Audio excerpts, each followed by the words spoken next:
Armed conflict law, या हम कहें इंटरनेशनल ह्यूमैनिटेरियन लॉ, या कहें लॉ ऑफ वार, तीनों का एक ही मतलब है। यानी लॉ ऑफ वॉर को ही कहा जाता है आर्म्ड कॉन्फ्लिक्ट लॉ, या कहा जाता है IHL, इंटरनेशनल ह्यूमैनिटेरियन लॉ। जो एक इंटरनेशनल जो लॉ हमारा है, इंटरनेशनल लॉ है, उसी की एक ब्रांच है इंटरनेशनल ह्यूमैनिटेरियन लॉ, जिसका काम है जब दो कंट्रीज़ के बीच में जो वॉर होती है, जो युद्ध होता है, तो उसके लिए रूल रेगुलेशन बनाना और उसके जो इफ़ेक्ट हैं उनको कम करना, यानी कम से कम सिविलियंस को नुकसान हो, कम से कम मानवता को का नुकसान हो। यानी जो युद्ध है वो मिलिट्री के बीच में रहे, सिविलियंस के बीच में ना आ पाए, और जो हमारी जो प्रॉपर्टीज़ है, जो सिविलियंस की जो प्रॉपर्टीज़ है, रिलीजियस कल्चरल जो प्रॉपर्टी है, वो डैमेज कम से कम की जाए, यानी मानवता को कम से कम नुकसान पहुंचाया जाए। सीधा सा इसका मतलब ये है।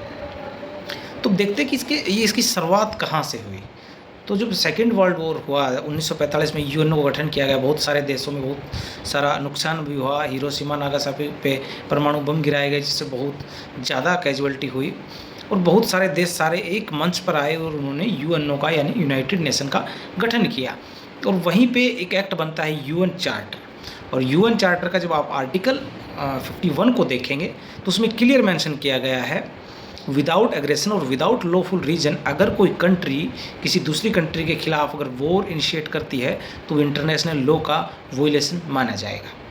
यानी आर्टिकल 15 के तहत सिर्फ वही कंट्री किसी दूसरी कंट्री के खिलाफ वॉर इनिशिएट कर सकती है या वॉर में शामिल हो सकते हैं, या तो अपने सेल्फ डिफेंस में, या सिक्योरिटी काउंसिल जो है यूएनओ में, जो सिक्योरिटी काउंसिल है उससे अथोराइज हो, उससे परमिशन ली हो युद्ध के लिए।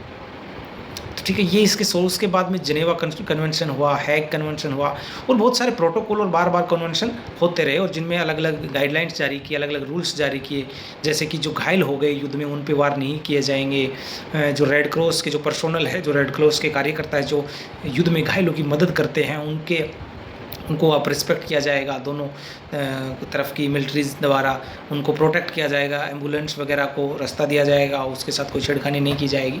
तो ये सारी गाइडलाइंस और सारे प्रोटोकॉल्स धीरे धीरे सामने आए। अब देखिए इसमें कौन कौन प्रोटेक्टेड रहते हैं, किन किन चीज़ों को मिलिट्री नुकसान नहीं पहुंचाएगी। तो सबसे पहले सिविलियंस, इसका मेन मकसद ये है कि आप मिलिट्री जो पर्सोनल है उनको और सिविलियंस को पहले अलग अलग उनका डिफ्रेंशिएट करो कि आप सिविलियंस को नुकसान नहीं पहुँचाएँगे।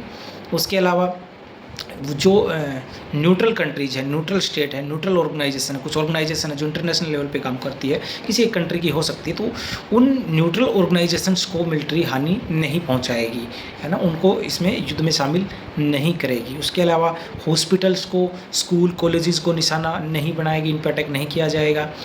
रिलीजियस प्रॉपर्टी, जैसे भारत की बात करूँ तो मैं ताजमहल, लाल किला और जो रिलीजियस प्रॉपर्टी, मंदिर मस्जिद की बात करूँ, इनको निशाना नहीं बनाया जाएगा।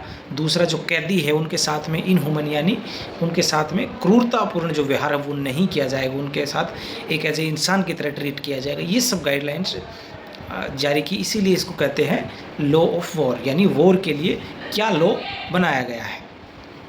अब इसमें बात करें हम तो इसमें प्रोटेक्शन हमने देखा कि school colleges, medical, hospitals, religious property, cultural property, है ना, प्रिजन्स और बच्चों को, महिलाओं को, इन सबको टारगेट नहीं किया जाएगा। मिलिट्री के एडवांटेज के लिए सिविलियंस को टारगेट नहीं किया जाएगा, सिविलियंस के जो एरिया है उनमें बम वगैरह नहीं गिराए जाएंगे। हालांकि ऐसा होता रहा है, हम फिलिस्तीन में भी देखने को मिला है, गाजा में देखने को मिला है, सीरिया में देखने को मिला है।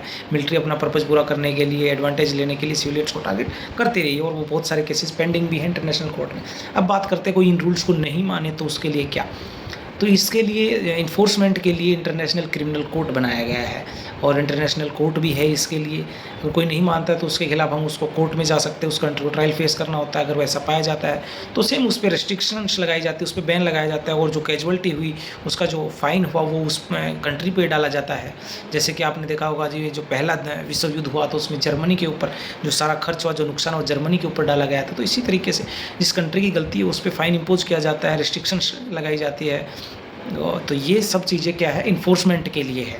अब बहुत सारे केसेस है, जैसे कि बात करूँ सीरिया में कुछ समय पहले हमला हुआ था, एक आतंकी हमला हुआ था, उसको माना गया इसमें। उसके बाद में अब रूस यूक्रेन में है, उसमें भी रसिया पे भी आरोप लगाए गए हैं कि रशिया सिविलियंस को टारगेट किया गया है, रिलीजियस प्रॉपर्टीज़ को भी टारगेट किया गया है इसमें।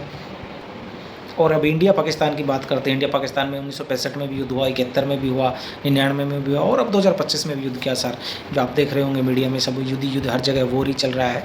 तो इसमें इंडिया का कभी केस यूएनओ में ये कहूँ या मैं इंटरनेशनल क्रिमिनल कोर्ट में नहीं गया, क्योंकि इंडिया ने जब भी वॉर स्टार्ट किया, इनिशिएट किया, तो अपने सेल्फ डिफेंस में किया कि उधर से एग्रेशन आया तो इस वजह से जवाब देना ज़रूरी हो जाता है, अपने बचाव में अटैक करना ज़रूरी हो जाता है। तो इंडिया ने हमेशा जो वॉर की है वो अपने सेल्फ डिफेंस में की है।